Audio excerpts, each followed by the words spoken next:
രാത്രിയിലും അടുത്ത വചനത്തെ ഞങ്ങൾ ഒരുമിച്ച് ധ്യാനിക്കുന്നു. പരിശുദ്ധാത്മാവ് ഞങ്ങളോട് ഇന്ന് രാത്രിയിലും അവിടുന്ന് ഇടപെടണമേ കർത്താവേ. മോശയിലേക്ക് പോയ ശിഷ്യന്മാരുടെ അവരുടെ ഉള്ളം കത്തിക്കൊണ്ടിരുന്നത് പോലെ ആമേൻ, ആ ദൈവിക ഇടപെടൽ നിമിത്തം അവർ സഞ്ചരിച്ച ദൂരത്തിൽ നിന്ന് പുറകോട്ട് തിരിഞ്ഞ ശരീരത്തിലേക്ക് വന്നതുപോലെ ഒരാത്മമണ്ഡലത്തിൻ്റെ ഒരു കത്തൽ ഇന്ന് രാത്രി ഞങ്ങളുടെ മേൽ അയക്കണമേ കർത്താവേ. ഞങ്ങൾ ഒന്ന് തിരിഞ്ഞ് നടക്കേണ്ടതിന് ഹല്ലേലൂയ, ഞങ്ങളിപ്പോൾ നിൽക്കുന്ന പാതയിൽ നിന്ന് ഞങ്ങളൊന്ന് തിരിഞ്ഞ് നടക്കേണ്ടതിന് ഇന്ന് രാത്രി വചനത്തിൻ്റെ വാതിലുകൾ ഞങ്ങളുടെ മുൻപാകെ തുറന്നു വരേണ്ടതിന് പ്രാർത്ഥിക്കുന്നു. ദാസന് ദൈവം നൽകുന്ന സൗഖ്യങ്ങൾക്ക് നന്ദി. ദൈവസഭയിലെ ജനത്തിൻ്റെ മേൽ ദൈവം വരുത്തുന്ന ആത്മചലനങ്ങൾക്ക് നന്ദി. ദൈവസഭയിൽ ബലഹീനരായിരിക്കുന്നവരെ, രോഗികളായിരിക്കുന്നവർ ഈ പ്രാർത്ഥന നിമിത്തം സൗഖ്യമാകേണ്ടതിന് പ്രാർത്ഥിക്കുന്നു.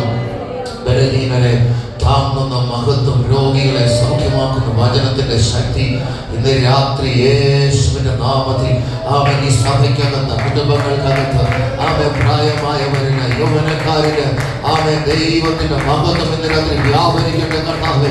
അവിടുത്തെ ആടിപ്പിണ്ടരായി ഞങ്ങൾക്ക് സൗഖ്യമുണ്ടെന്ന് ഞങ്ങൾ വിശ്വസിക്കുകയാണ്. സാധാരണ കോട്ടകളെ ഞങ്ങൾ ആത്മാവിൽ ഇടിക്കുകയാണ്. ഹല്ലേലൂയ. കർത്താവ് ഞങ്ങൾ ഒരുമിച്ച് അനുഗ്രഹിക്കും. യേശുവിൻ നാമത്തിൽ പിതാവേ, ആമേൻ. ഞാൻ രാവിലെ പറഞ്ഞത് അവിടുന്ന് അങ്ങനെ പറഞ്ഞത് തുടങ്ങിയാണ്. വാക്കിയൊന്നും പ്രത്യേകം വായിക്കുന്നില്ല.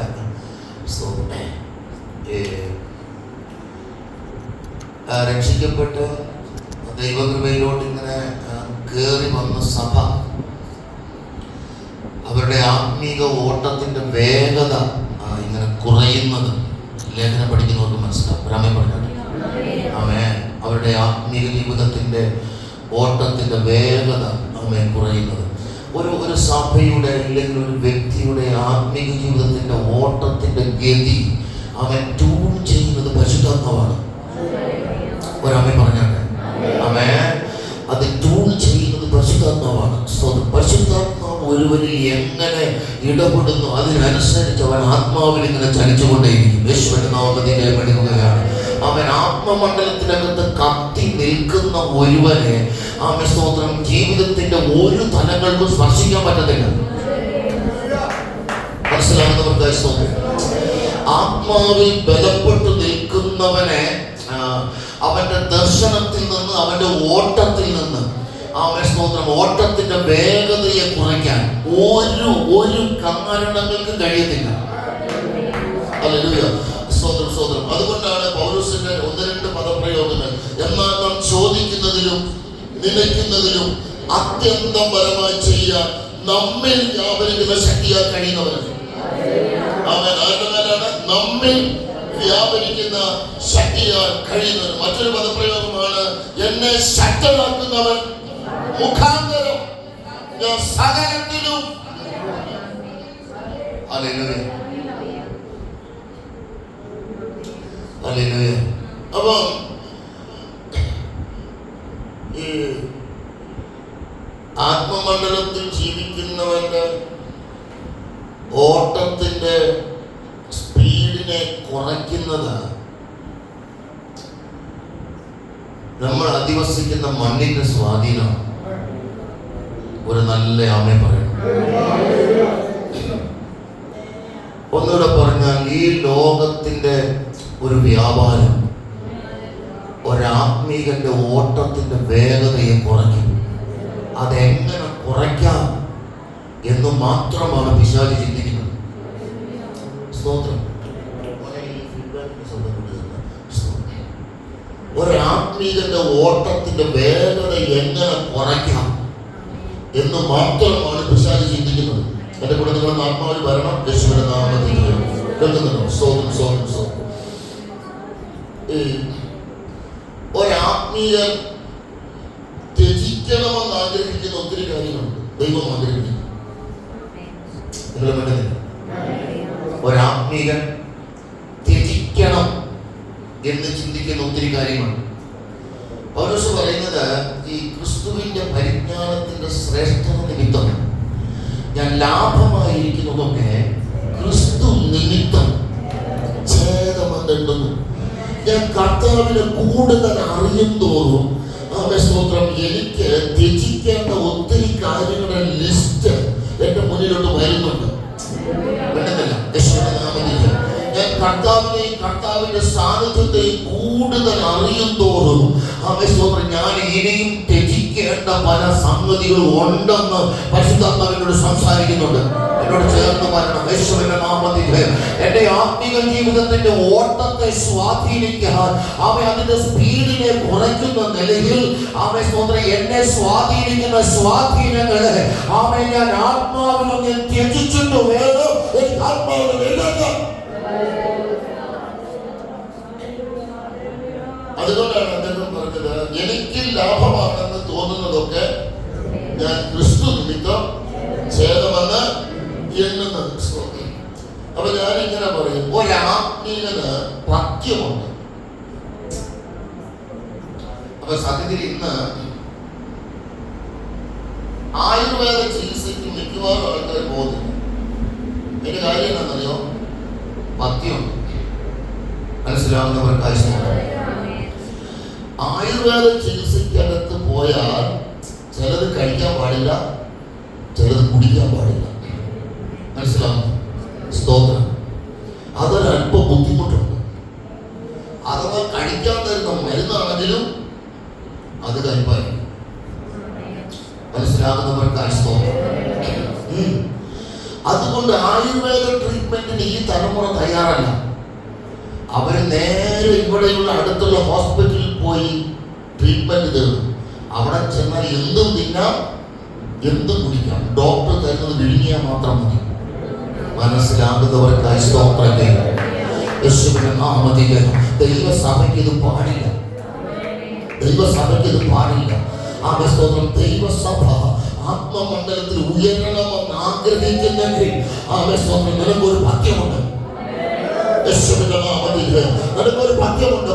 ഭാഗ്യം പാലിച്ചാൽ ദൈവകൃപയ്ക്കകത്ത് ഉയർന്നു വരാനായിട്ട് പറ്റത്തുള്ളൂ. നിന്റെ ആത്മീക ജീവിതത്തിന് വില കൊടുക്കാത്തടത്തോളം കാലം നിനക്ക് ആത്മമണ്ഡലത്തിൽ ഉയരാൻ കഴിയില്ല.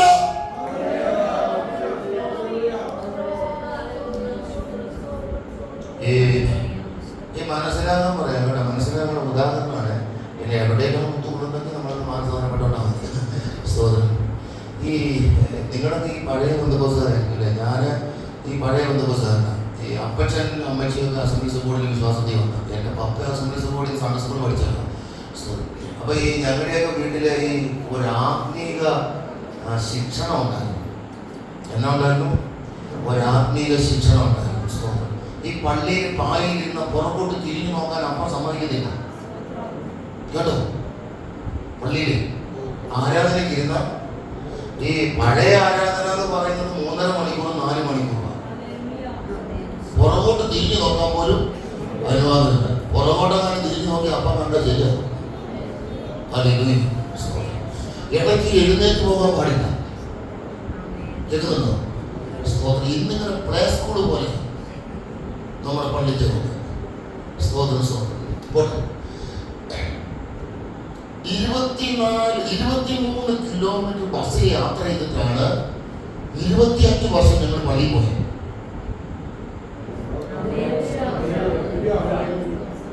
3.5 കിലോമീറ്റർ നടന്ന് ബസ് സ്റ്റോപ്പിൽ വന്നിട്ട് വേണം ബസ്സേ കയറാൻ. മലബാറിലെ കാര്യം കേട്ടോ.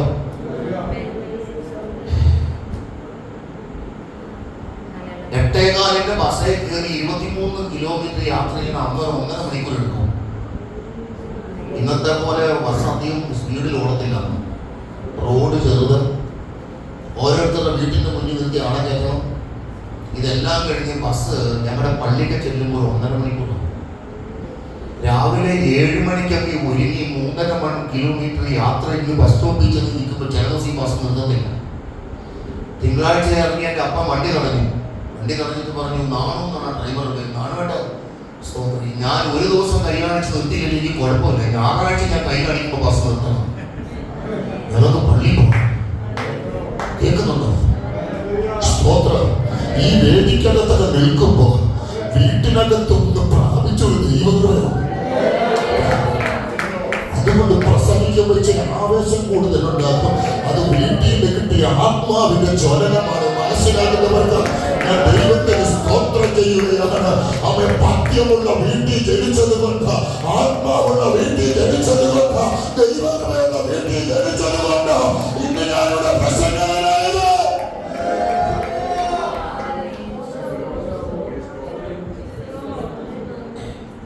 പണ്ട് ഞങ്ങളുടെ വീട്ടില്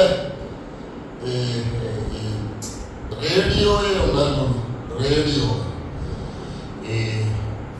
റേഡിയോ വാർത്തയ്ക്ക് മാത്രമേ ഈ റേഡിയോയുടെ ചെവി പിടിക്കാൻ അനുവാദമുള്ളൂ.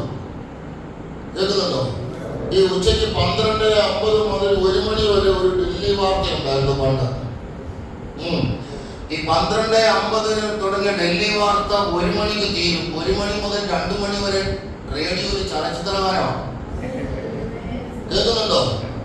ഒരാമേ പറയണം. 1 മണിയാകുമ്പോ റേഡിയോയുടെ പരിസരത്ത് നിന്നോണം. ചലച്ചിത്രകാരൻ വീട്ടിൽ മുഴങ്ങാൻ അനുവാദമില്ല. അഥവാ എവിടെയെങ്കിലും ആണെങ്കിൽ അപ്പം ചോദിക്കുന്നത് എവിടെയാ? കേൾക്കുന്നുണ്ടോ നിങ്ങൾ? അപ്പം ത്യജിക്കാൻ വന്നതുകൊണ്ടോ?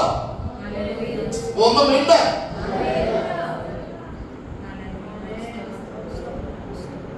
പഴയ ബന്ധുക്കോസുകാർക്ക് സിനിമ കാണുന്ന പാവായിരുന്നു. ഇന്നത്തെ ബന്ധുക്കോസുകാർക്ക് സിനിമ കാണുന്ന പാവാണോ? അല്ല, നമ്മൾ കുടുംബമായിട്ട് വീട്ടിൽ നിന്ന് കാണുന്നത്. അതെ മാമൻ. പിന്നെ ഇവിടെ ആത്മാവ് ചലിക്കുന്നത് ദൈവസഭ ആത്മാവിൽ അങ്ങനെ ചലിച്ചു.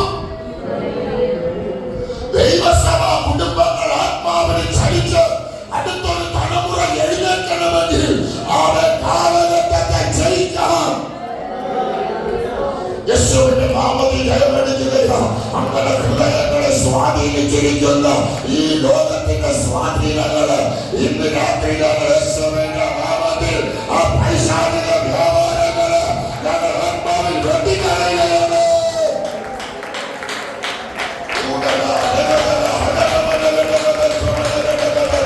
ആത്മബന്ധനത്തിൽ ഉയരാൻ കഴിയാതെ ഹൃദയങ്ങളെ സ്വാധീനിക്കുന്ന ഈ ലോകത്തിന്റെ ചിന്തകള് ഞാൻ ആത്മാവിൽ മുറിക്കുകയാണ്.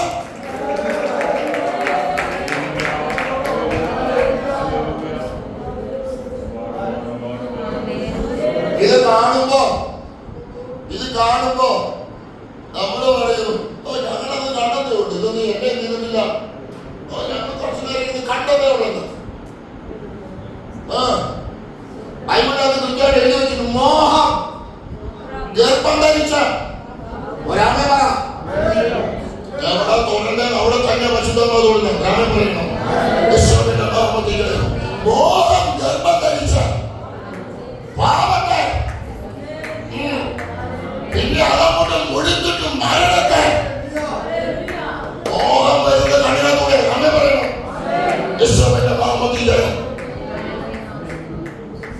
പഴയ നിയമത്തിലെ ഒരു ദൈവമനുഷ്യൻ മുകളിലേക്ക് അങ്ങോട്ടും ഇങ്ങോട്ടും നോക്കിയപ്പോ കണ്ണിച്ചെടുത്ത് പെട്ടപ്പോ അവന്റെ കൃപ പോയി. രാമേ പറയണം.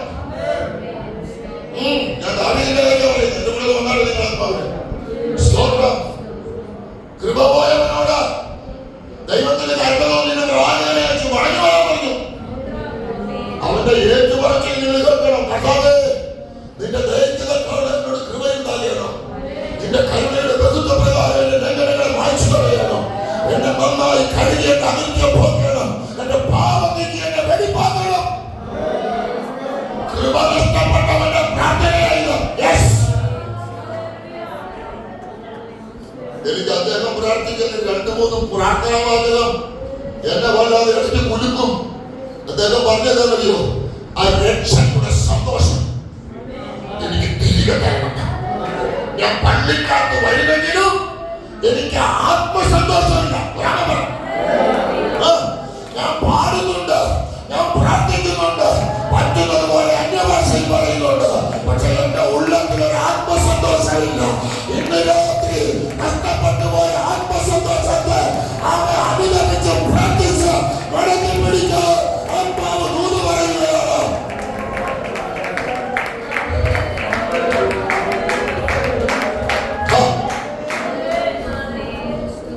ഈ ക്രൂശിക്കപ്പെട്ടവനായ ക്രിസ്തു അകത്ത് വരച്ചു കിട്ടിയിരിക്കുമ്പോ ആ വരച്ചു കിട്ടിയവന്റെ അകത്ത് ഒരു ആത്മസന്തോഷമുണ്ട്. ഒരാമൻ പറ ഉണ്ടോ? അതിന്റെ ഒരു മറ്റൊരു വാക്കാ രക്ഷയുടെ. അത് ഞാൻ രാവിലെ പറഞ്ഞു, രക്ഷിക്കപ്പെട്ടെങ്കിലല്ലേ അറിയത്തുള്ളൂ.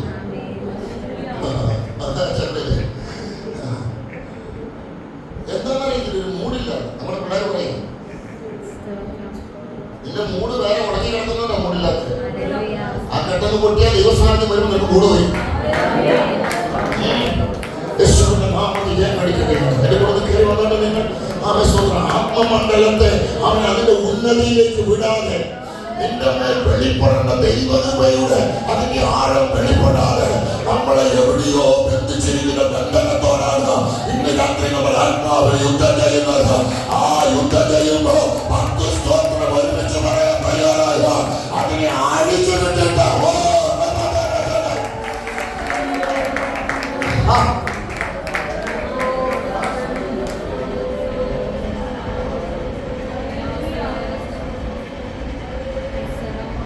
ഇങ്ങനെ ഒരു വിത്തിട്ട് വരും. നമ്മൾ ചാടി അതിനെ കൊണ്ടു കേൾക്കുന്നോ? ഈ ഏതത്തോട്ടത്തിന്റെ കാര്യം പറഞ്ഞു, ഞങ്ങളൊരു പഴമല്ലേ തിന്നുള്ളൂ. ന്യായീകരണമാണ് എന്നതാ.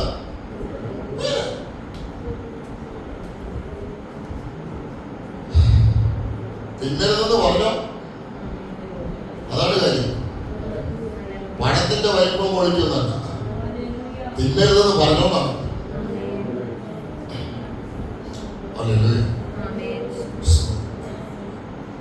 അപ്പം ഇങ്ങനെയുള്ള കാഴ്ചകളും കേൾവികളും ഒക്കെ ഒരാത്മീയനെ ബാധിക്കും.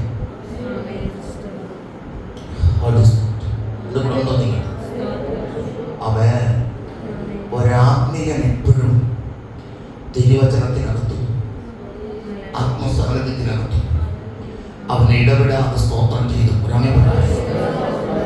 അത് ആരാധന ഉണ്ടെങ്കിലും ഇല്ലെങ്കിലും യേശുവിന്റെ നാമത്തിൽ പലരും പള്ളിയിൽ വരുമ്പോഴാണ് ഒരു സ്തോത്രം പറയുന്നത്.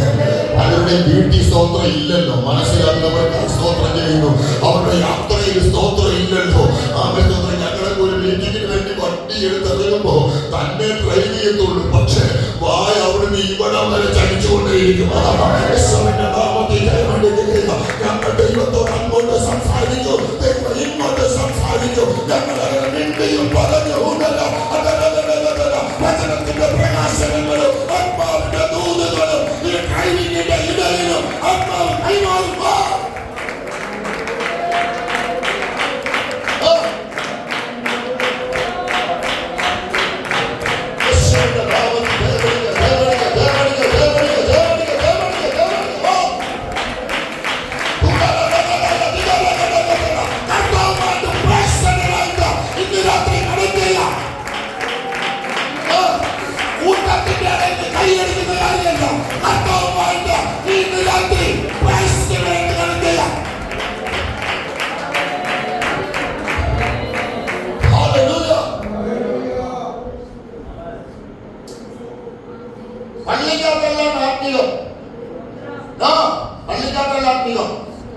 ആത്മീയം വ്യക്തിപരമാണ്. അതെ, ഇത് കുറെ ആളുകൾക്ക് പള്ളിക്കകത്ത് ആത്മീയമുള്ളൂ. പള്ളിക്കകത്ത് ആത്മീയം എന്ന് പറഞ്ഞാൽ രണ്ടാമത്തെ പാട്ട് 4 കൈ കൂടുതൽ 4 പ്രാവശ്യം പാടിയവരെ ആത്മീയം വരികയോ. അയ്യോ, നമ്മളിവരെ ചൂടാക്കാൻ വേണ്ടി എത്ര നേരം പാടണമെന്ന്. ചാനമാമന് ചൂടായി വരുന്നത് വരെ കൊയറിനെ കണ്ടു കാണിക്കണേ. എന്നാ ഒരു കഷ്ടം.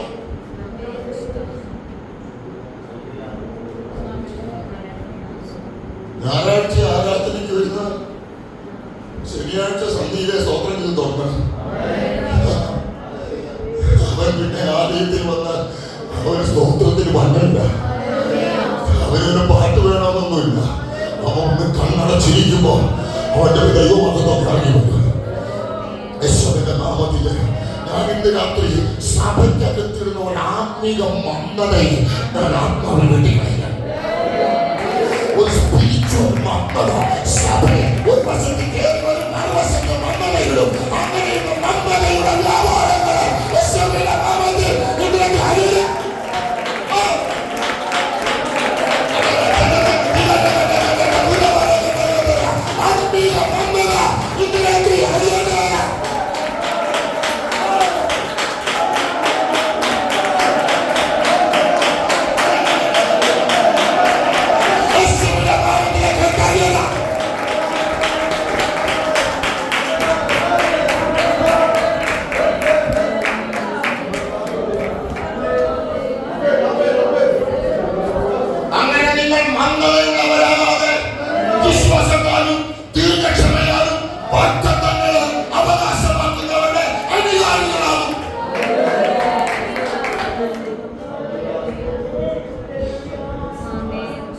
മന്ദത.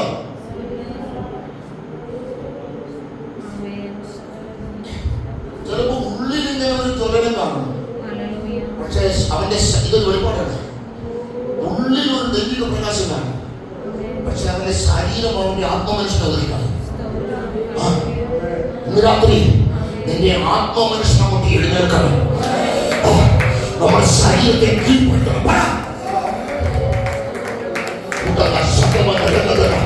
നിന്റെ ശരീരം ആത്മമനുഷ്യനെ ഒതുക്കുകയല്ല, ആത്മമനുഷ്യൻ ശരീരത്തെ ഒതുക്കണം.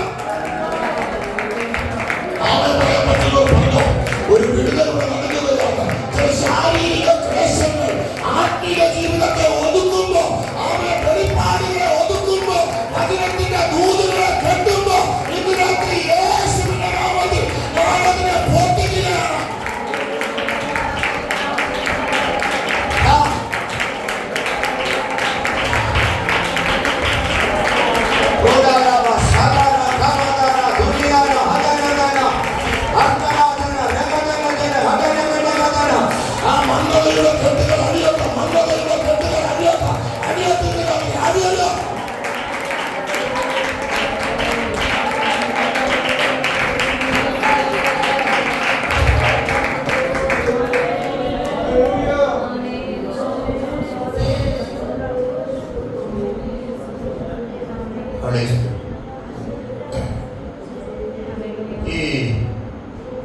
നമുക്ക്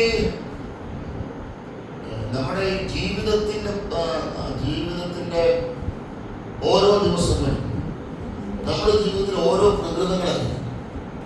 ഇന്നൊരു പ്രശ്നമാണെങ്കിൽ നാളെ വേറൊരു പ്രശ്നമാണ്. ഇത് കണ്ടടയുന്നത് വരെ ഈ ഒന്നല്ലെങ്കിൽ ഒരു പ്രശ്നം നമ്മളെ വേട്ടയാടിക്കൊണ്ടിരിക്കും. പ്രത്യേകിച്ച് ഒരു ആത്മീയനെ സംബന്ധിച്ച് ഞാൻ മനസ്സിലാക്കുന്ന ഒരു ആത്മീയൻ എപ്പോഴും പോരാട്ടമുണ്ട്. ഒരാത്മീയൻ എപ്പോഴും ഫൈറ്റിംഗ് ഉണ്ട്. ഒരാത്മീയന്റെ മുകളിൽ എപ്പോഴും പിശാചിന്റെ കണ്ണുണ്ട്. അവരെ എവിടെയെങ്കിലും ശരീരം കൊണ്ടോ മനസ്സുകൊണ്ടോ സാമ്പത്തികം കൊണ്ടോ എവിടെയെങ്കിലും ഒതുക്കാമെന്ന് പിശാചിനെ ചിന്തിച്ചുകൊണ്ടിരിക്കും.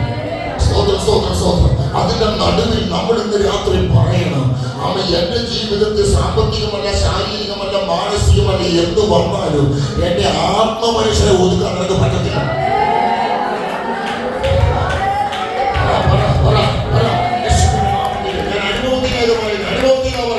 പുസ്തകത്തിൽ മാത്രമല്ല, അനുഭവത്തിൽ പറയുന്നത്. ജീവിതത്തിന്റെ ഉയർച്ചക്കകത്ത് മാത്രമല്ല ദൈവത്തെ അറിയുന്നത്, ജീവിതത്തിന്റെ താഴ്ചക്കകത്ത് ദൈവത്തെ അറിയണം. ശോധനയുടെ നടുവിലാണ് ആ മഹത്വത്തിന്റെ ആഴം അറിയുന്നത്.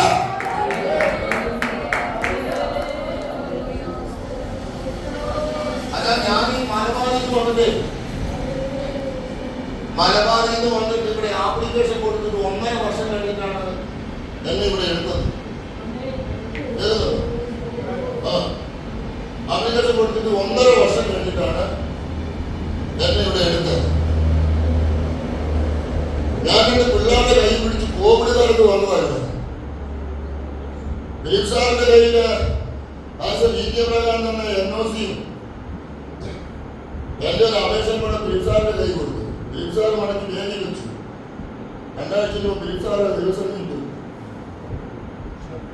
പിന്നെ നമ്മളെ കാര്യം പരിഗണിക്കാൻ ഇവിടെ ആരുമില്ല. പിന്നെ ഇവിടെ അനിശ്ചിതത്വമായി. ഇവിടെ പിന്നെ അഡ്വോ കമ്മിറ്റി നിലവിൽ വന്നു. എന്റെ സൂപ്രണ്ട് ഇവിടെ അഡ്വോ കമ്മിറ്റിയുടെ ചെയർമാനാണ്. അദ്ദേഹം പറഞ്ഞു ഞാൻ എന്തെങ്കിലും ചെയ്യാൻ പറ്റുമെന്ന് ചെയ്യാന്ന് പറഞ്ഞു. അദ്ദേഹത്തിന്റെ മനസ്സോടെ അങ്ങോട്ട് വിട്ട് ഒരു 100 കാലം പിടിച്ചിട്ടാണ് വിട്ടത്.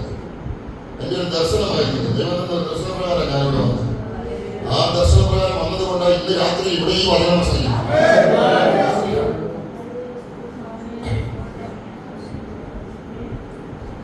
ഈ 1.5 വർഷം എല്ലാവരും കേൾക്കണേ. 1.5 വർഷം ഞാൻ എന്ത് ചെയ്യുന്ന അച്ഛൻ വിചാരിക്കുന്നത്?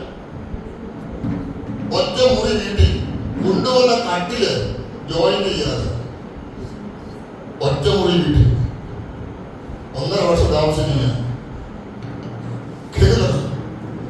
അച്ഛാ 23 വർഷം സഭാപ്രാസായിട്ട് ഞാൻ 1.5 വർഷം ആരാധനയിൽ പോയിട്ടില്ല എന്ന് ഞാൻ ഇവിടെ നിന്ന് പറയുമ്പോ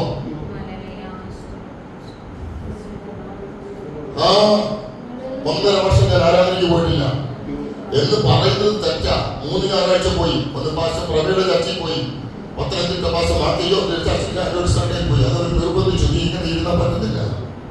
കർത്തമേശ ഒരു ദിവസം വന്നിട്ട് കർത്തമേശ എടുത്ത് ഒരു സന്ദേശം പറഞ്ഞിട്ട് പോകണം. അവർ നിർബന്ധിച്ചിട്ട് പോയി. ഞാൻ താമസിക്കുന്ന വീടിന്റെ ഒരു ഒറ്റമുറി വീടേ അന്ന് കിട്ടിയുള്ളൂ. അതിന് മേലെ എടുക്കാനുള്ള സാമ്പത്തിക നിലയിൽ ഇല്ല. ഞാൻ എന്റെ ഭാര്യയെ കട്ടിൽ കടന്നു. എന്റെ പിള്ളേരുടെ ഒരു പ്ലാസ്റ്റിക്കിന്റെ പാവിരിച്ച് 1.5 വർഷം താഴെ കിടന്നു. അധികം കാലം മുമ്പല്ല, ഈ 5-6 വർഷത്തിന് മുമ്പ്. മക്കളെ മക്കളെ ഉണ്ടല്ലോ കേട്ടോ.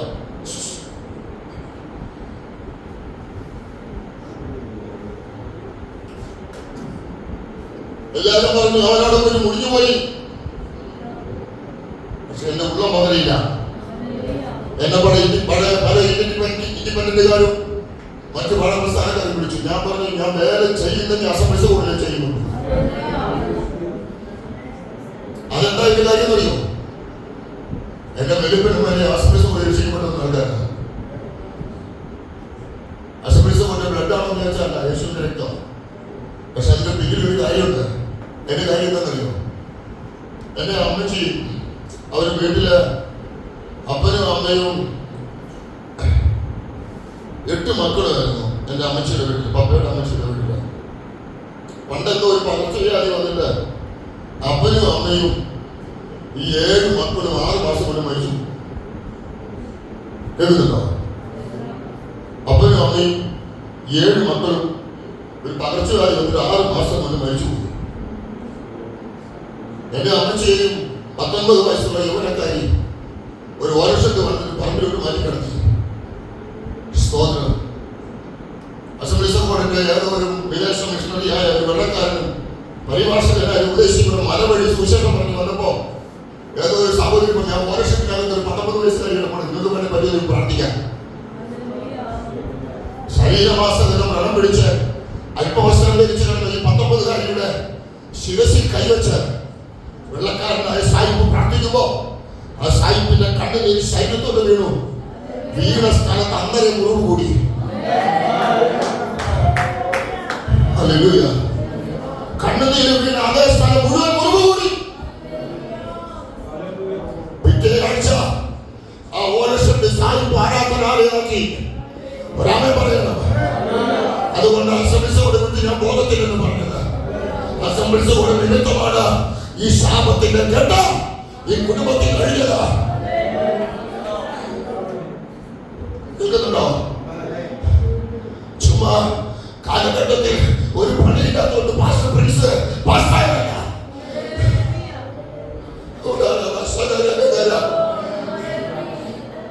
ഞാൻ അച്ഛനോട് പറഞ്ഞു, എന്നെ ഇവിടെ ആർക്കും അറിയത്തില്ല, പക്ഷെ എന്നെ അറിയുന്ന ഒരു ദൈവമുണ്ട്.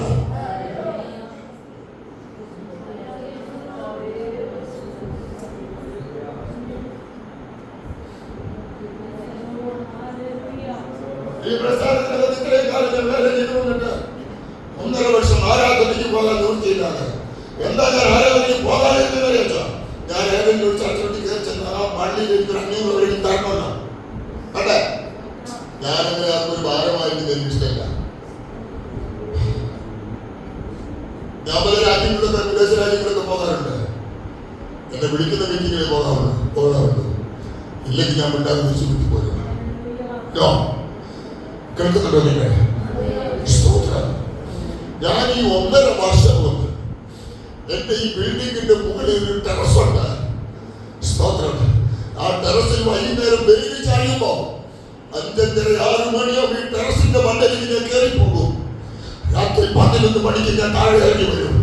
കേൾക്കുന്നുണ്ടോ നിങ്ങൾ? ഞാൻ സോക്സ് ഇട്ടിരിക്കുന്നതുകൊണ്ട് തഴമ്പ് ഞാൻ കാണിക്കുന്നില്ല. 1.5 വർഷം ടെറസിന്റെ മുകളിൽ മുട്ടുകുത്തിയതാണ് ഞാൻ.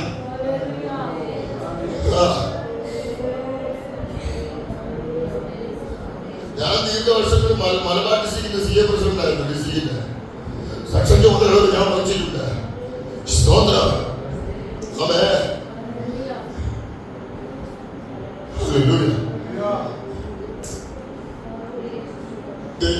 ഏറ്റവും മുകളിൽ നിന്നത് ദൈവം എന്നെ വെട്ടി താഴെ ദൈവമില്ല.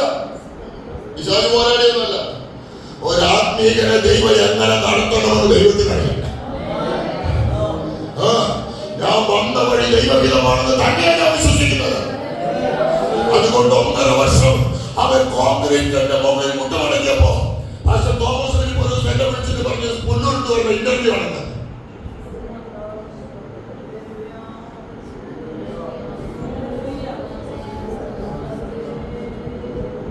ഞാനെന്താ ഇതിനോട് ഇത് പറയാനിരുന്നതല്ല. എന്തിനാ പറയുന്നതെന്നറിയോ? നമ്മുടെ ജീവിതത്തിന്റെ ഉയർച്ചയിൽ മാത്രമല്ല ദൈവത്തെ അറിയുന്നത്. 2 കൈയും വിട്ട് ഒരു വഴിയില്ലാതെ നിൽക്കുമ്പോഴും കണ്ണും പർവ്വതത്തിലേക്ക് ഉയർത്താൻ ആത്മാവിൽ ശീലിച്ചിട്ടുള്ളവർക്കായി ദൈവത്തിന് സ്തോത്രം ചെയ്യുകയാണ്.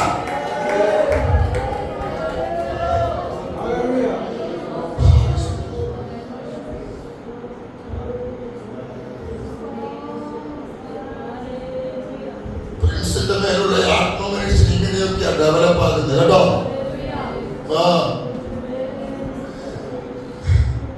ഞാൻ ഇന്ന് രാത്രി ഇത് പറയുമ്പോ എന്നെ ഇതിനകത്തൂടെ നടത്തിക്കൊണ്ടുവന്നൊരു ദൈവ സാന്നിധ്യമുണ്ട്. ആ ദൈവ സാന്നിധ്യത്തിന്റെ പ്രത്യേകത എന്താണെന്നറിയോ? അവരുടെ വസ്ത്രം പഴകിയില്ല, അവരുടെ ചെരുപ്പ് തേഞ്ഞില്ല. അതെ, ജീവിതത്തിന്റെ വല്ലായ്മയുടെ നടുവിലും ഹൃദയത്തിനകത്ത് സ്പിരിച്വലി ഏറ്റക്കുറച്ചിലില്ലാതെ ആത്മയുദ്ധത്തിൽ ജയിക്കുന്ന ഒരു തലമുറ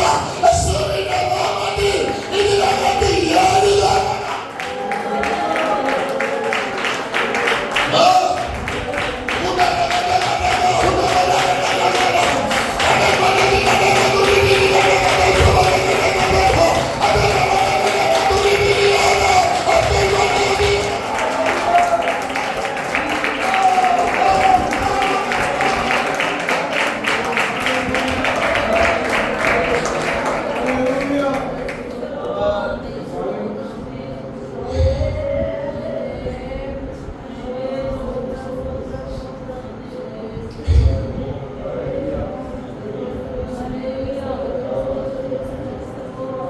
ഞാൻ ഈ പൗലോസിനെ കണ്ടു വളർന്നയാണ്.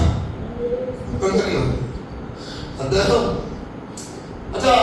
ഞാൻ ഈ പൗലോസിന്റെ മനസ്സ് പതറിയതെന്ന് കണ്ടിട്ടില്ല കേട്ടോ. നിങ്ങൾ പൗലോസിനെ പഠിച്ചു. പൗലോസിന്റെ ഹൃദയം എങ്ങും പതറിയില്ല. കാര്യം തന്നെയോ, അദ്ദേഹത്തിന് പറ്റി ആവശ്യം അഭിഷേകം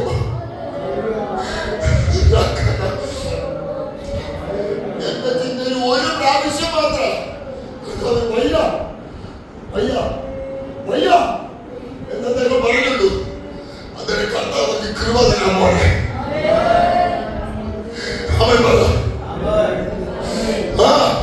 നീ ആയിരിക്കുന്ന തലത്തിനകത്ത് നിനക്ക് വേഗം നിൽക്കാനുള്ള കൃപ ഞാൻ തരാം. നിന്റെ ബലഹീനതയ്ക്കപ്പുറത്ത് നിന്നെ ശക്തീകരിക്കുന്ന ഒരു ദൈവകൃപ ഇതിനകത്ത് കൈമാറുകയാണ്.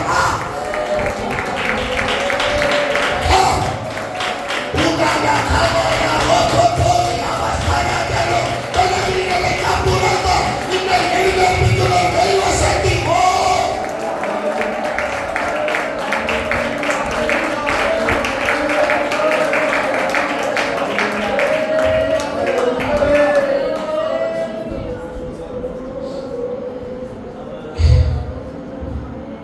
അലക്സാണ്ടറും ഹുമനയോസും അവരുടെ വിശ്വാസക്കപ്പൽ തകർന്നു പോകുന്നത് ലൈവായിട്ട് കണ്ടു കാണാൻ പോകുന്നു ആണോ? കൂടെ ഒരുമിച്ചിരുന്ന് പ്രായ ആത്മാവിൽ ആരാധിച്ച ദേമാസ് താൻ ലോകത്തെ സ്നേഹിച്ച് തെസ്സലോനിക്കയിലേക്ക് നാട് വിട്ടത് കണ്ടാണോ? അത് മാത്രമാണോ? ചെമ്പുപണിക്കാരനെ അലക്സാണ്ടറിന് ഏറെ ദോഷം ചെയ്യുന്ന എഴുതി വെച്ചിട്ടും ദർശനവും കൃപയും പോകാത്ത അഭിഷേകൻ.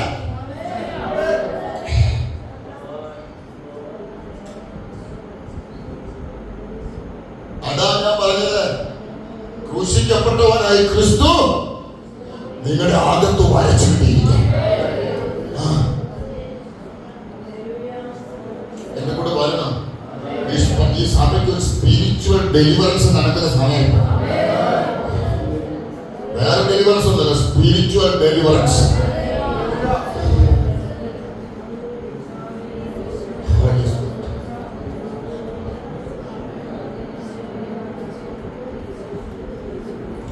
ഞാൻ ഈ 1.5 വർഷം കഴിഞ്ഞ് ഇന്റർവ്യൂ ഒക്കെ ചെയ്ത് അടച്ചു കൂട്ടിയ ഒരു ആലയം തന്നു നൂറമ്മാവിലെ. മുട്ടപ്പം കാണായിരുന്നു. മുറ്റത്ത് ചെന്ന് ഞാൻ ചെന്ന് നോക്കുമ്പോൾ ഒരു പശുവിനെ കിട്ടി. പശു നിന്ന് അസംബ്ലീസ് ബോർഡിന്റെ പള്ളി മുറ്റത്തൊന്ന് പുല്ല് തിന്നുന്നുണ്ട് പശു. അടച്ചുപോയ ഒരാലയം. 23 ദിവസം നിന്ന് ഞാൻ പുല്ല് എത്തിയത്. 23 ദിവസം.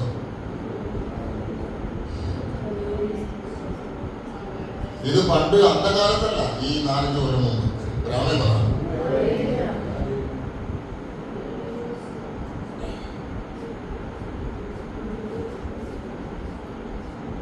ആലയം തുറന്നു. ഇതേപോലെ കുറെ പെയിന്റൊക്കെ മേടിച്ച് കഴിച്ചു, കടലൊക്കെ ഇട്ടു, പായൊക്കെ മേടിച്ചു, ആരാധന നടത്തി. അവിടുന്ന് കൊണ്ട് നമുക്കൊരു 4-5 കുടുംബം ആരാധനയ്ക്ക് പോകുന്നു. രാമേ പറയണം. അങ്ങനെ ഞാൻ ആത്മാവിൽ ചോട് വെച്ചത് ഹാർട്ട് അറ്റാക്ക് കഴിച്ചു. അടുത്ത പണി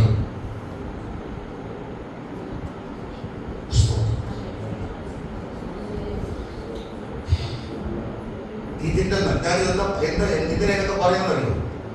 ഇതിന്റെ ഒക്കെ നടുവിലും എന്റെ ഉള്ളിലൊരു ബലമുണ്ട്.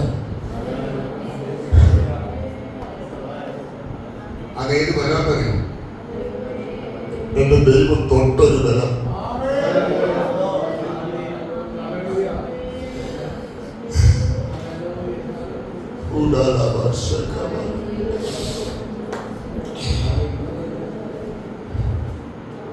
എന്റെ പ്രസംഗങ്ങളുടെ അനുഭവമാണ് കേട്ടോ. എന്റെ ജീവിതത്തിൽ തൊടാത്ത ഒരു സംഗതിയായിരിക്കും പറയുന്നില്ല. ഒന്നെങ്കിൽ അത് തൊട്ടതായിരിക്കും, അല്ലെങ്കിൽ അടുത്ത ദിവസം തൊടാനുള്ളതായിരിക്കും.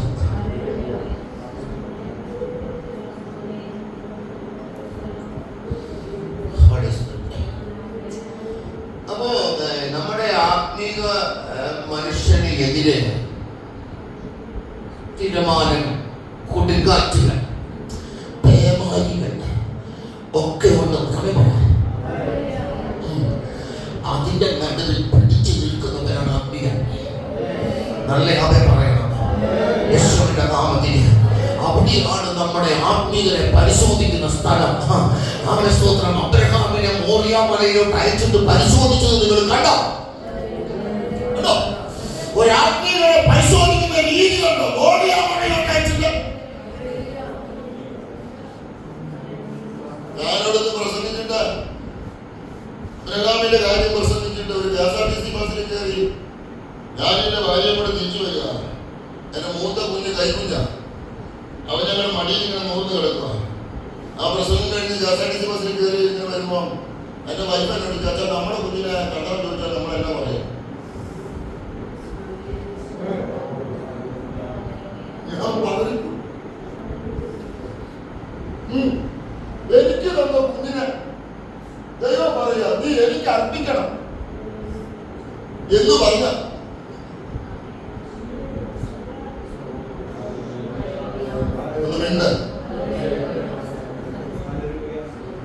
അന്നേരം അറിയാം നമ്മുടെ ആത്മീയത അല്ലേ. ഞാൻ ആ മനുഷ്യന്റെ കണ്ടെത്തുന്നറിയോ? അദ്ദേഹം അധികാരത്തെ എഴുന്നേറ്റത്. എനിക്ക് ആ പദമൊക്കെ ഭയങ്കര സ്വാധീനിച്ചത്. അദ്ദേഹം എവിടെ എത്തിച്ച് എന്നെ എഴുന്നേറ്റത്? ഞാനാണ് തിരിഞ്ഞും പറഞ്ഞും കിടന്നേ. കുറച്ചുകൂടെ കഴിയട്ടെ, നീക്കുപോക്ക് വല്ലതും ഉണ്ടാവുമെന്ന് നോക്കാം. ദൈവത്തിന്റെ ഭാരവത്തിന് മാറ്റിയാലോ? എന്റെ കൂടെ ഉണ്ടോ ഇല്ല? ഞാനാണ് തിരിഞ്ഞും മറിഞ്ഞും കിടന്ന് ആലോചിച്ചത്. ആ മനുഷ്യൻ അധികാരത്തിന് കാര്യം എന്താണെന്നറിയോ? ഊരിന്റെ പട്ടണത്തിൽ കിടക്കുന്ന തേജോമനായി ദൈവത്തെ കണ്ടറിഞ്ഞതാണ്.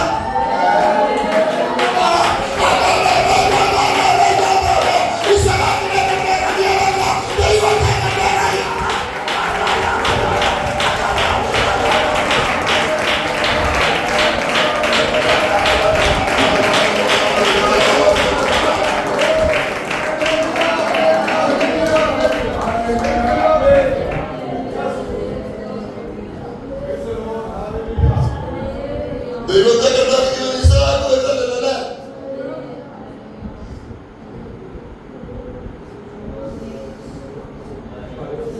കഴിഞ്ഞ ദിവസം ഞാൻ ആദ്യം സാക്ഷ്യം കേട്ടു. പ്രസംഗിച്ചോണ്ടിരുന്നപ്പോൾ ഒരാൾ സ്റ്റേജിൽ നോക്കി അപ്പം മേടിച്ചെന്ന് ബ്രദറോട് പോയില്ലെന്ന് പറഞ്ഞു. പാസ്റ്റർ പ്രസംഗം കഴിഞ്ഞിട്ട് ഇറങ്ങി ഗ്രാമം പറയണം.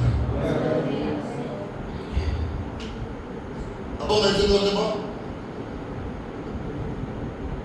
ഇറങ്ങി ഓടിയില്ല.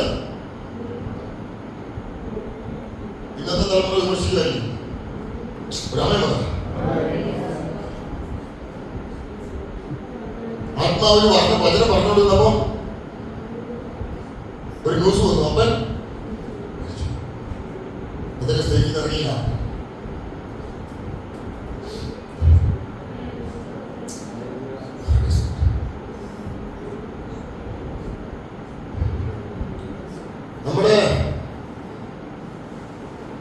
നമ്മുടെ ആത്മീക മനുഷ്യനെ കുലുക്കുന്ന കാര്യങ്ങൾ വരും. എന്റെ കൂടെ വരട്ടെ നിങ്ങൾ. ആത്മീക മനുഷ്യനെ കുലുക്കുന്ന കാര്യങ്ങൾ വരും. അവിടെയൊക്കെ വിഷയങ്ങളിലേക്ക് കണ്ടുപോകരുത്. അവിടെയൊക്കെ കണ്ണ് മുകളിലോട്ട് പോകണം. അത് പറ.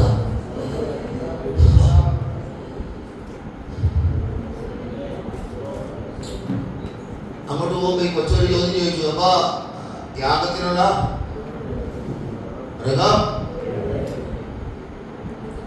ഒരു കെട്ട് വിറകെടുക്കാൻ പ്രായമുള്ള ചെറുക്കണം. ബ്രാഹ്മൺ പറഞ്ഞു.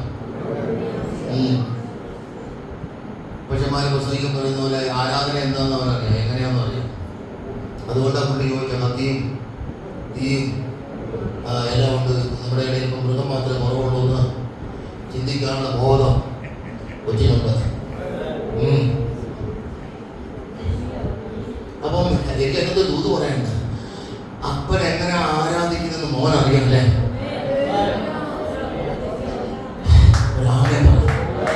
അപ്പൻ എങ്ങനെ എന്റെ ദൈവത്തെ ആരാധിക്കുന്നത് മോൻ പഠിച്ചിട്ടുണ്ട്. മോൻ അറിയാം. ആ ഇതെല്ലാം കൂടെ ഉണ്ടെങ്കിൽ ആരാധന ആകത്തുള്ളത്. ഒരാരാധനക്കാരൻ അടുത്തൊരാരാധനക്കാരനെ എഴുന്നേൽപ്പിക്കണം.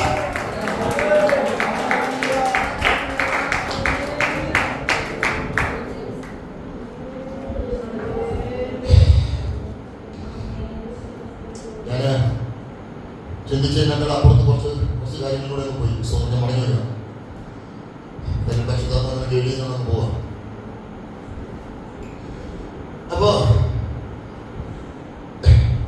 ഇങ്ങനെയുള്ള അസാധാരണമായ തിക്താനുഭവങ്ങളിലൂടെയൊക്കെ പോകുമ്പോഴും നമ്മുടെ ആത്മീക മനുഷ്യനെ ഒരു നല്ല വെളിപ്പാട് പറയാം. ഈ കഴുകനെ ചിറക് മുളച്ചു വരുന്നത് പോലെ ശോധനയ്ക്കകത്ത് ചിറക് മുളച്ചു വരണം. ഒന്നുമില്ല. കഴുകനെ ഇതൊരു വെളിപ്പാടാണ്. ആരോടാണെന്ന് എനിക്കറിയില്ല.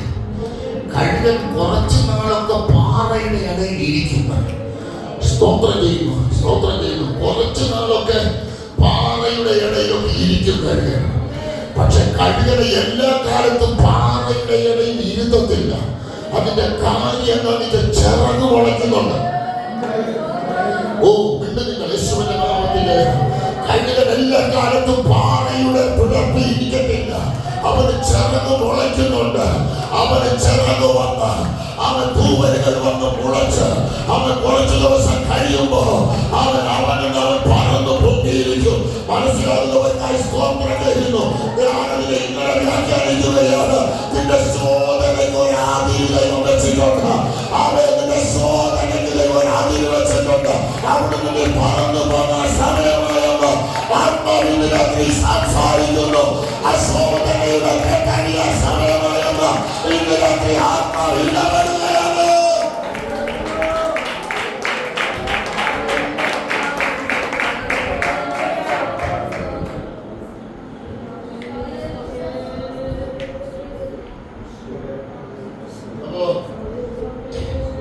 ഞാൻ പറഞ്ഞിടത്തേക്ക് തിരിച്ചു വരാം. അപ്പൊ നമ്മൾ ത്യജിക്കേണ്ട കാര്യങ്ങൾ നമ്മൾ ത്യജിക്കണം. ഒരാമയാണ്. ഞാൻ ഈ കഴിഞ്ഞ ദിവസം ഒരു വീഡിയോ ക്ലിപ്പ് കേട്ടെ. ആരെ പ്രസംഗിക്കുന്നത് എനിക്കറിയത്തില്ല, എനിക്ക് പരിചയമില്ലാത്തതാണ് പ്രസംഗിക്കുന്ന ക്ലിപ്പ്, എനിക്ക് ഒരാളിട്ട് വന്നു. അപ്പോൾ അതിനകത്ത് അദ്ദേഹം പറയുന്നത് ഈ പ്രവാസത്തിലേക്ക് പിടിച്ചുകൊണ്ടുപോയ എബ്രായ പൗരന്മാരെ കുറിച്ച് അദ്ദേഹം നടത്തുന്ന ഒരു പ്രസംഗമാണ്. അത് കേട്ടപ്പോൾ എനിക്ക് അതിൻ്റെ ആ ഭാഗം അത്രയും കേട്ടപ്പോൾ എനിക്ക് കാര്യം എന്താണെന്ന് മനസ്സിലായി. ഒരു ക്ലിപ്പ്, ഒരു മിനിറ്റ് കണ്ടുള്ള ചെറിയ ക്ലിപ്പ്. അതിനകത്ത് അദ്ദേഹം പറയുന്നത് സ്വന്തം ഈ പ്രവാസത്തിലൂടെ ചെന്ന എബ്രായ ബാലന്മാരുടെ ഒരാത്മതലത്തെ കുറിച്ച് അദ്ദേഹം പറയുക. അത് അവര് ഈ ബാബിലോണിയ രാജാവിനെ ആത്മാവിന് വെല്ലുവിളിക്കുന്നതായി അദ്ദേഹം വെളിപ്പാടി പറയുക. സ്വന്തം ഈ എബ്രായ ബാലന്മാരുടെ പേരവന്മാര് മാറ്റി, അല്ലേ, പേര് മാറ്റി, അവരുടെ വസ്ത്രം മാറ്റി,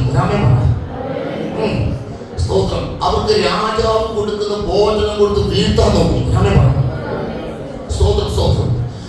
അപ്പം ആ ദേശത്തിന്റെ സ്വാധീനത്തിന്റെ കീഴിലോട്ട് അവരെ കൊണ്ടുവരാൻ അവർ പരമാവധി നോക്കി. സ്തോത്രം. എബ്രായ ബാലന്മാരെ ബാബിലോണിന്റെ സാമ്രാജ്യത്തിന്റെ അണ്ടറിലോട്ട് കൊണ്ടുവരാൻ അവർ പരമാവധി നോക്കി. സ്തോത്രം. അവസാനം അവരുടെ ഉള്ളത്തിൽ അവർ കാത്തു സൂക്ഷിച്ച വിശ്വാസത്തെ തൊട്ടു. അതിന്റെ കാര്യം ഈ രാജാവ് വെച്ച ബിംബത്തെ വണങ്ങണം. മനസ്സിലാകുന്നവർക്കായി സ്തോത്രം ചെയ്യുന്നു. അവൻ വസ്ത്രത്തിൽ ചിലപ്പോൾ നീ എന്നെ വീഴുമായിരിക്കും, സ്തോത്രം ചെയ്യുകയാണ്.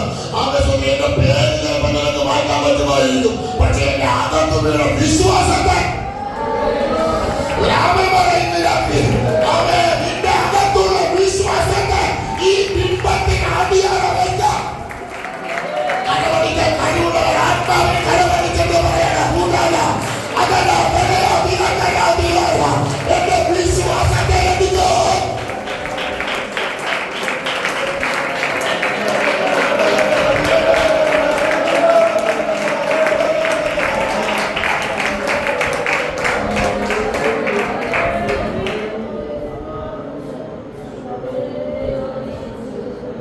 രാജാവ് പറഞ്ഞ ഈ ബന്ധത്തെ വടങ്ങുന്നത് മനസ്സിലാണ്. അവർ ആ പുസ്തകത്തിനകത്ത് പറഞ്ഞ ഒരു അർത്ഥവാക്യമുണ്ട്, ഞങ്ങളുടെ ദൈവം ഞങ്ങളെ വിടുവിച്ചാലും. അതാ ഒരു ആത്മീയന്റെ നല്ല വാക്ക്. സ്തോത്രം. അവരങ്ങനെ തന്നെ. അപ്പം ഞാൻ പറയുന്നത് ഒരു ആത്മീയൻ ആത്മതലത്തിൽ നിൽക്കുന്ന ലെവലിനെ കുറിച്ചാണ് ഞാൻ പറഞ്ഞത്. എത്ര പേരുണ്ടല്ലോ കൂടെ. ബാബിലോണിന്റെ സാമ്രാജ്യം വെച്ചു വീട്ടുന്നതിനകത്തൊന്നും ഞങ്ങൾ തലവെച്ചു കൊടുക്കത്തില്ലെന്ന് അവൻ പറഞ്ഞു. സ്തോത്രം. പച്ചവെള്ളം കുടിച്ചാണെങ്കിലും പച്ചവെള്ളം കുടിച്ചു ഞങ്ങൾ ഈ ദൈവത്തിലേക്ക് തന്നെ നോക്കത്തുള്ളൂ. രാമേ പറ. അവൻ പിശാചെ നീ വെച്ചു കിട്ടുന്നോന്ന് എനിക്ക് വേണ്ട. രാമേ പറ. യേശുവിന്റെ നാമത്തിൽ ജയമെടുക്കുകയാണ്. ഈ ബാബിലോണിയ സാമ്രാജ്യത്തിൽ അവൻ ഞങ്ങൾക്കെതിരെ ഉയരുന്ന തീയുടെ ബലത്തെ കെടുക്കാൻ അവൻ ഞങ്ങളുടെ വ്യാപരിക്കുന്ന ദൈവശക്തി കൊണ്ട് ഞങ്ങൾക്ക് കഴിയുമെന്ന് ഞങ്ങൾ ഉറപ്പുണ്ട്. അവൻ പറയണം, യേശുവിന്റെ നാമത്തിൽ ഞങ്ങളെ കത്തിച്ചു കളയുക, ഞങ്ങളെ ഇല്ലായ്മ ചെയ്യുക.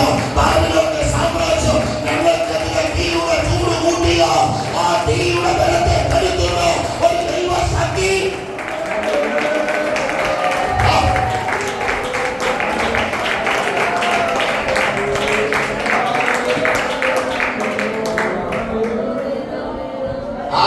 ദൈവം ഇറങ്ങുന്നതറിയോ? ഇങ്ങനെ ആത്മമണ്ഡലത്തിൽ ഉറച്ചു നിൽക്കുന്നവന് വേണ്ടി ദൈവം ഇറങ്ങുന്നുള്ളൂ.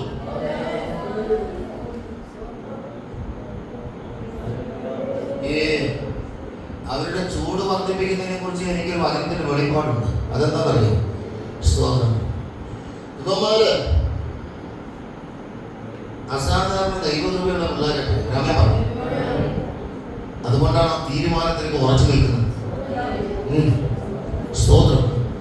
അപ്പൊ ഇവര് ഇത്രയും ആത്മീയ ദൃഢതയുള്ള പിള്ളേരായതുകൊണ്ട് ഈ പിള്ളേര് ബാബിലോണിയ സാമ്രാജ്യം ഒരുക്കുന്ന സാധാരണ ചൂടില് ഇവന്മാര് വേഗത്തില്ലെന്ന് അവർക്കറിയാം. കേട്ടില്ല, ഒരാത്മീയനെ പെട്ടെന്നൊന്നും പിരിക്കാൻ പറ്റത്തില്ലെന്നവനറിയാം. അഥവാ പണി വെക്കുന്നെങ്കിൽ വലിയ പണിയെ വെക്കത്തുള്ളൂ. അതെ, ഇതൊരു വെളിപ്പാടാണ്. യേശുവിന്റെ നാമത്തിലെ അവൻ വെക്കുന്നെങ്കിൽ ഏറ്റവും വലിയ പണിയെ വെക്കത്തുള്ളൂ. അത് നീ പ്രാർത്ഥിച്ച് അവന്റെ ആവനാഴിക്ക് അതൊക്കെ ഇടുന്നത് പോലെ അവനങ്ങോട്ടത് തൊടുത്ത് വിടുന്നതിന് ഈ പ്രാർത്ഥിച്ചതിനെ ആത്മാവിൽ അറിഞ്ഞിട്ട് ഉടന അതിനെ അങ്ങോട്ട് വേറി വെട്ടി ആത്മാവിനെ കൈയടിച്ച് ഒരുക്കുന്ന പാതാള ഗോപുരത്തിന്റെ ആലോചനകൾ കലർന്ന് ആത്മാവിന്റെ തീരുക.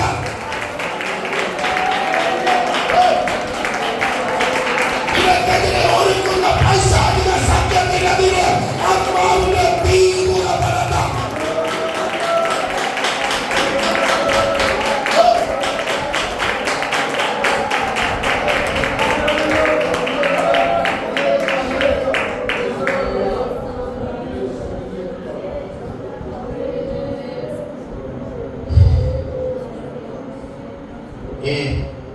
ഈ ശിംഷന്റെ പുറകെ ഒരു സ്ത്രീ നടക്കുന്നു. നിന്റെ അഭിഷേകത്തിന്റെ രഹസ്യമാണ് കേട്ടോ. നിന്റെ അഭിഷേകത്തിന്റെ രഹസ്യമാണ്. ഒരാത്മീയന് അവന്റെ അഭിഷേകത്തിന് പിന്നിൽ ഒരു സ്ത്രീകരണം ഉണ്ട്. അതാർക്കും അറിയത്തില്ല. അവന് ദൈവം മാത്രം അറിയുന്നുണ്ട്. എന്തൊക്കെ വന്നാലും അവൻ അതിന്റെ ബാലൻസ് ചെയ്യും.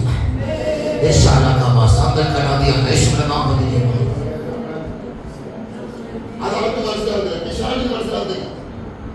ഇവരെ വീഴിക്കാൻ പറ്റാത്തത് എന്താന്ന് പിശാച് എത്ര കറങ്ങിയതാണ് അവന് മനസ്സിലാവുന്നില്ല. ഒന്നിൽ അവന്റെ വിശ്വാസമായിരിക്കും, ഒന്നിലല്ലേ അവന്റെ വിശുദ്ധിയായിരിക്കും, അല്ലെങ്കിൽ അവന്റെ പ്രാർത്ഥനയായിരിക്കും. ഇങ്ങനെ ഏതോ ഒരു തലത്തിൽ അവർ കത്താൻ വേണ്ടി കണക്കിടണം. എത്ര പേരുടെ കൂടെ സ്തോത്രം. ഒരു ആത്മീയന്റെ ആത്മചലനത്തെ ബാലൻസ് ചെയ്യുന്ന ഒരു പ്രത്യേക ഒരു തലമുണ്ട്. അത് അവരവർക്ക് മാത്രമേ അറിയത്തുള്ളൂ. അപ്പൊ ശിംശോന്റെ പുറകെ ഒരു സഹോദരി നടക്കുന്നത്. ഈ നിന്റെ ഈ സ്പിരിച്വാലിറ്റിയുടെ പിന്നിലെ രഹസ്യം എന്താണ്? സത്യത്തില് ഈ സ്പിരിച്വാലിറ്റിയുടെ രഹസ്യം തുടങ്ങിയത് അമ്മയുടെ ഉദരത്തിൽ ഉരുവാകുന്നതിന് മുമ്പേ അപ്പനും അമ്മയും പത്യമെടുത്ത് തുടങ്ങിയതാണ്. ഉണ്ടെന്നില്ല അതിനെ അറിയുന്നവരുടെ അമ്മയെ പറയാം. സ്തോത്രം. മനോഹരയോടും ഭാര്യയോടും പറഞ്ഞു, ആമേ സ്തോത്രം, വീഞ്ഞൊന്നും തുടരുന്നത് ആമേ പറയാം. ഒന്നിനു വഴിയിൽ ഒന്നും തുടരുന്നത്. അങ്ങനെ തൊടാതെ അവർ ഒരു തലമുറയെ വളർത്തിയെന്നതാണ് യേശുവിന്റെ നാമത്തില്. സൗരക്കത്തി ഓടരുത്. ഒരാമേ പറഞ്ഞു. ഇങ്ങനെ ഒരുവനെ മാത്രമേ ദൈവത്തിന് ഉപയോഗിക്കാൻ പറ്റുള്ളൂ. എത്ര പേർക്ക് മനസ്സിലായി? നല്ല പത്യം നോക്കുന്നവരെ ദൈവത്തിന് ആവശ്യമുള്ളൂ. ഉണ്ടെന്നില്ല യേശുവിന്റെ നാമത്തിൽ ഈ വചനത്തോട് പൊരുത്തപ്പെടാൻ കഴിയാതെ ആത്മമണ്ഡലത്തെ കെട്ടി ജഡത്തെ ഒടുക്കി കളയുന്ന ആ ജഡത്തിന്റെ സ്വാധീനം യേശുവിന്റെ നാമത്തിൽ